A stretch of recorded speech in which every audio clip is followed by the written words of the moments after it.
Demographic transition theory को 1945 में Frank नोटेस्टीन नाम के इंसान ने प्रोपाउंड किया था।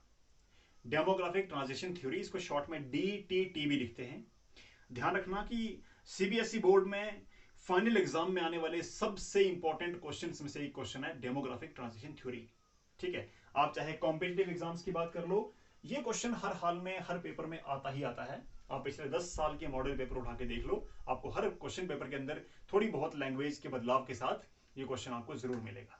ठीक है, ये थ्योरी एक्सप्लेन करती है कि किसी भी कंट्री की या किसी भी रीजन की जो पॉपुलेशन है उसकी ग्रोथ की शुरुआत होती है हाई बर्थ रेट और हाई डेथ रेट के साथ, और उस पॉपुलेशन की ग्रोथ का जो एंड होता है वो होता है low birth rate and low death rate के साथ। अब ये स्टार्टिंग से लेकर के एंड तक की जो पूरी कहानी है पॉपुलेशन के चेंज की, ये मेनली 3 स्टेजेस में कंप्लीट होती है।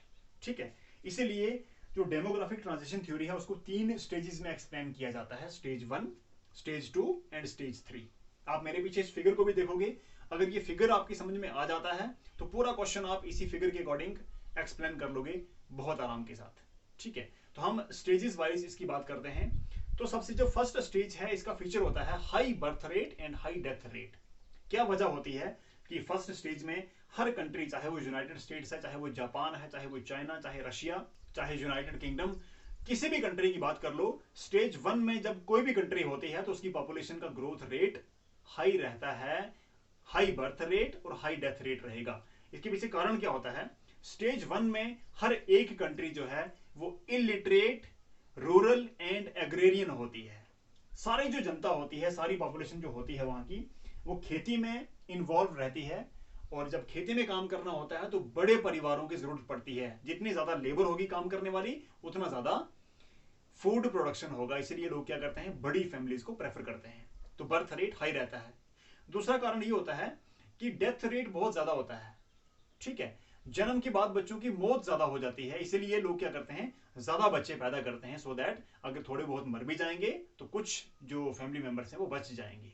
इसीलिए जो बर्थ रेट है वो बहुत ज्यादा रहता है। अब डेथ रेट क्यों ज्यादा रहता है वहां पर उन फर्स्ट स्टेज वाली कंट्रीज में? बिकॉज बैकवर्ड कंट्रीज होती हैं, मेडिकल फैसिलिटीज के नाम पर कुछ भी नहीं होता है, हेल्थ इंफ्रास्ट्रक्चर जीरो होता है, बहुत बड़ी बीमारियां फैलती हैं, फूड शॉर्टेज के कारण लोग मर जाते हैं। ठीक है, इस कारण जो डेथ रेट होता है वो भी बहुत हाई रहता है। स्टेज 1 की बात कर रहा हूं, तो high birth rate, high death rate. Stage 1 में क्या होता है, ये दोनों बर्थ रेट, डेथ रेट दोनों बहुत हाई रहते हैं।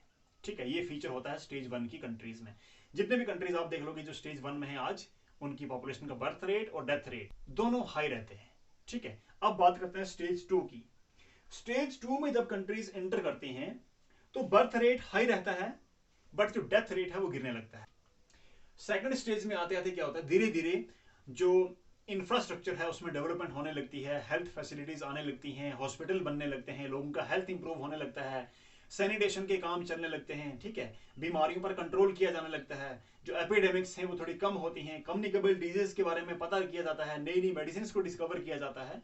तो कहने का मतलब सेकंड स्टेज में आते आते थोड़ी बहुत इंप्रूवमेंट आ जाती है, जिसके कारण डेथ रेट जो है वो गिर जाता है, लोगों के मरने की संख्या थोड़ी सी कम हो जाती है, बट पैदा होने की संख्या अभी भी बहुत ज्यादा रहती है। तो हाई बर्थ रेट और लो डेथ रेट, इसके कारण लोग ज्यादा पैदा होते हैं और मरते कम हैं, तो बीच में बहुत बड़ा गैप क्रिएट होता है, जिसको पॉपुलेशन एक्सप्लोजन कहते हैं। बहुत बड़े साइज में पॉपुलेशन बढ़ जाती है सेकंड स्टेज के अंदर। जितने भी कंट्रीज स्टेज 2 में हैं उनकी पॉपुलेशन बहुत तेजी से ग्रो करती है। जैसे इंडिया देख लो आप, पॉपुलेशन बहुत ज्यादा है। ठीक है, अब बात आती है स्टेज 3 की। स्टेज 3 तक आते आते जो कंट्रीज होती हैं वो एक ऑप्टिमम लेवल को अचीव कर लेती हैं। डेवलपमेंट के सारे प्रोजेक्ट जो हैं वो फिनिश हो जाते हैं, लोग पढ़ लिख जाते हैं, सोसाइटीज इंडस्ट्रियलाइज्ड हो जाती हैं, फैक्ट्रीज लग जाती हैं, लोग मॉडर्न हो जाते हैं, एजुकेशन ले लेते हैं, लोगों की सोच जो है वो बदल जाती है। अब लोगों को अपने आप समझ आने लगता है कि जो छोटी फैमिलीज होती हैं उनका कितने बेनिफिट्स हैं। ठीक है, जितने लोग कम रहेंगे उतने ज्यादा रिसोर्सेज का वो यूज करेंगे, उतनी जिंदगी जो है वो कंफर्टेबल रहेगी, उतनी लग्जरियस लाइफ वो जिएंगे।